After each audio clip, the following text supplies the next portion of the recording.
ನಮಸ್ಕಾರ ಸ್ನೇಹಿತರೆ, welcome back to my channel. ಇವತ್ತು ಗೃಹಲಕ್ಷ್ಮಿ 17ನೇ ಕಂತಿನ ಬಗ್ಗೆ ಸಚಿವೆ ಲಕ್ಷ್ಮೀ ಹೆಬ್ಬಾಳ್ಕರ್ ಮೇಡಮ್ ಒಂದು ಸ್ಪಷ್ಟನೆಯನ್ನು ಕೊಟ್ಟಿದ್ದಾರೆ. ಅದರಲ್ಲೂ ಕೂಡ ಮುಂದಿನ ದಿನಗಳಲ್ಲಿ ಗೃಹಲಕ್ಷ್ಮಿ ಯೋಜನೆ ಹಣ ಏನು ಬಡ್ಜೆಟ್ ಆದ ನಂತರ ಯಾವ ರೀತಿ ಬಿಡುಗಡೆ ಆಗುತ್ತೆ ಅನ್ನೋದ್ರ ಬಗ್ಗೆನೂ ಕೂಡ ಮಾಹಿತಿಯನ್ನು ಕೊಟ್ಟಿದ್ದಾರೆ.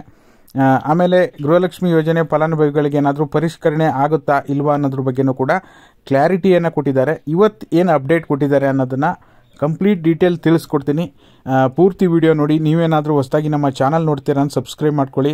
ಹಾಗೆ ಎಲ್ಲರೂ ವಿಡಿಯೋಕ್ಕೊಂದು ಲೈಕ್ ಕೊಡುವ ಮೂಲಕ ಸಪೋರ್ಟ್ ಮಾಡಿ, ಓಕೆನಾ. ಕಳೆದ 3 ತಿಂಗಳಿಂದ ಗೃಹಲಕ್ಷ್ಮಿ ಹಣ ಬಂದಿರಲಿಲ್ಲ. ಬಟ್ ಆದರೆ ಇವಾಗ ಗೃಹಲಕ್ಷ್ಮಿ 16ನೇ ಕಂತು ಬಹುತೇಕ ಎಲ್ಲ ಜಿಲ್ಲೆಗಳಿಗೂ ಹಣ ಜಮಾ ಆಗಲಿಕ್ಕೆ ಶುರುವಾಗಿದೆ. 95% ಹೆಚ್ಚು ಜನರಿಗೆ 16ನೇ ಕಂತು ಬಿಡುಗಡೆ ಆಗಿ ಜಮಾ ಆಗಿದೆ. ಇನ್ನು ಉಳಿದಂಥವರಿಗೆ ಯಾರಿಗಾದರೂ ಹಣ ಜಮಾ ಆಗಿಲ್ಲ ಅಂದರೆ ಖಂಡಿತವಾಗ್ಲೂ ವರಿ ಮಾಡುವಂಥ ಅವಶ್ಯಕತೆ ಇಲ್ಲ.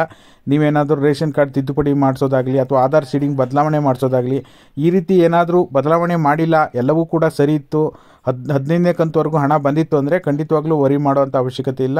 ವೆಯ್ಟ್ ಮಾಡಿ, ಹಣ ಖಂಡಿತವಾಗ್ಲೂ ಬರುತ್ತೆ, ಓಕೆನಾ. ಇನ್ನು ಗೃಹಲಕ್ಷ್ಮಿ 17ನೇ ಕಂತು ಜನ ವೆಯ್ಟ್ ಮಾಡ್ತಾ ಇದ್ದಾರೆ. ಯಾಕೆಂದರೆ ಇದು ಆಲ್ರೆಡಿ ಡಿಸೆಂಬರ್ ತಿಂಗಳ ಹಣ, ನವಂಬರ್ ತಿಂಗಳು ಮತ್ತು ಡಿಸೆಂಬರ್ ತಿಂಗಳ ಹಣವನ್ನು ಈಗ ಆಲ್ರೆಡಿ ಪ್ರೋಸೆಸ್ ಮಾಡಿ 4-5 ದಿನಗಳಲ್ಲಿ ಬಿಡುಗಡೆ ಮಾಡ್ತೀವಿ ಅಂತ ಕಳೆದ ವಾರ ಹೇಳಿದರು. ಬಟ್ ಇವತ್ತು ಬಡ್ಜೆಟ್ ದಿನ. ಇವತ್ತು ಏನು ಹೇಳಿದ್ದಾರೆ ಅಂತ ನೋಡೋದಕ್ಕೆ ಹೋದರೆ, ಮಾಧ್ಯಮದವರು ಕೇಳ್ತಾರೆ, ಇನ್ನು ಬಡ್ಜೆಟ್ ನಂತರನೂ ಕೂಡ ನೀವು ಪ್ರತಿ ತಿಂಗಳು ಹಣ ಹಾಕ್ತೀರಾ ಅಥವಾ 3 ತಿಂಗಳಿಗೊಮ್ಮೆ ಹಣ ಹಾಕ್ತೀರಾ ಅಂತ ಕೇಳಿದಾಗ ಆ ರೀತಿ ಇಲ್ಲ, ಇವಾಗ ಮಾತ್ರ ಲೇಟ್ ಆಗಿದೆ. ಯಾಕೆಂದರೆ ಈಗ ನಿಮಗೆ ಗೊತ್ತೇ ಇದೆ, ಕೆಲವು ಕಾರಣಗಳಿಂದ ಹಣ ಬಿಡುಗಡೆ ಸ್ವಲ್ಪ ಲೇಟ್ ಆಗಿದೆ. ಮುಂದಿನ ದಿನಗಳಲ್ಲಿ ನಾವು ಈಗೇನು ನವಂಬರ್ ಮತ್ತು ಡಿಸೆಂಬರ್ದೆಲ್ಲ ಪ್ರೋಸೆಸ್ ಆಗೋಗಿದೆ, ಹಣ ಆಲ್ರೆಡಿ ಹಾಕಿದ್ದೀನಿ ಅಂತ ಹೇಳಿದ್ದಾರೆ ಅವರು, ಓಕೆನಾ. ನಿಮಗೆ ನವಂಬರ್ ಮತ್ತು ಡಿಸೆಂಬರ್ ಹಣ ಹಾಕಿದ್ದೀನಿ. ಇನ್ನು ಜನವರಿ ಮತ್ತು ಫೆಬ್ರವರಿ ಕ್ಲಿಯರ್ ಮಾಡಿದ್ರೆ ಮತ್ತೆ ಪ್ರತಿ ತಿಂಗಳು ಹಣ ಜಮಾ ಮಾಡ್ತಾ ಹೋಗ್ತೀವಿ. ಯಾವುದೇ ಕಾರಣಕ್ಕೂ ಕೂಡ ಪರಿಷ್ಕರಣೆ ಮಾಡಲ್ಲ. ಆ್ಯಸ್ ಇಟ್ ಈಸ್ APL ಕಾರ್ಡ್ನವರಿಗೆ ಯಾವ ರೀತಿ ಹಣ ಕೊಡ್ತಾ ಇದ್ದಾರೆ ಅದೇ ರೀತಿ ಮುಂದುವರಿಯುತ್ತೆ ಅಂತ ಹೇಳಿದ್ದಾರೆ. ಆಮೇಲೆ BJPಯವರು 6 ತಿಂಗಳು ಬಂದಿಲ್ಲ, 7 ತಿಂಗಳು ಬಂದಿಲ್ಲ ಅಂತ ಹೇಳ್ತಿದ್ದಾರೆ. ಖಂಡಿತವಾಗ್ಲೂ ಇಲ್ಲ.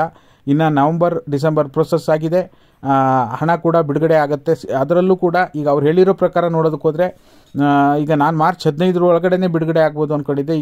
ಈಗ ನೋಡಿದ್ರೆ ಇನ್ನೊಂದು 2-3 ದಿನದಲ್ಲಿ ಹಣ ಬಿಡುಗಡೆ ಆಗುವಂಥ ಸಾಧ್ಯತೆ ಇದೆ 17ನೇ ಕಂತು. ಯಾಕೆಂದರೆ ಈಗ ಆಲ್ರೆಡಿ ಹಾಕಿದ್ದೀವಿ ಅನ್ನೋ ಪದನ ಅವರು ಯೂಸ್ ಮಾಡಿದ್ರು. ಹಾಗಾಗಿ ಅಲ್ಲಿಗೆ ಒಂದು ಕ್ಲಾರಿಟಿ ಸಿಗುತ್ತೆ. 17ನೇ ಕಂತಿನ ಪ್ರೋಸೆಸ್ ಕಂಪ್ಲೀಟ್ ಆಗೋಗಿದೆ. ಇನ್ನು ಫಲಾನುಭವಿಗಳ ಖಾತೆಗೆ ಹಣ ಜಮಾ ಆಗೋದು ಬಾಕಿ ಇದೆ. ಇನ್ನೊಂದು 2-3 ದಿನದಲ್ಲಿ ಜಮಾ ಆಗುವಂಥ ಸಾಧ್ಯತೆ ಇದೆ ಅಂತ ಹೇಳ್ಬೋದು.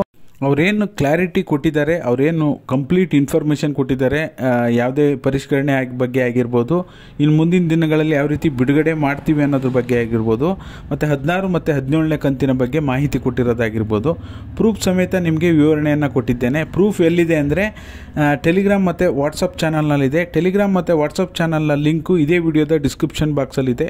ದಯವಿಟ್ಟು ಎಲ್ಲರೂ ಕ್ಲಿಕ್ ಮಾಡಿ ಜಾಯ್ನ್ ಆಗಿ ವಿಡಿಯೋನ ವೀಕ್ಷಣೆ ಮಾಡಿ. ವಿಡಿಯೋ ನೋಡಿದ್ದಕ್ಕಾಗಿ ಎಲ್ರಿಗೂ ಕೂಡ ಧನ್ಯವಾದಗಳು. Thank you so much for watching.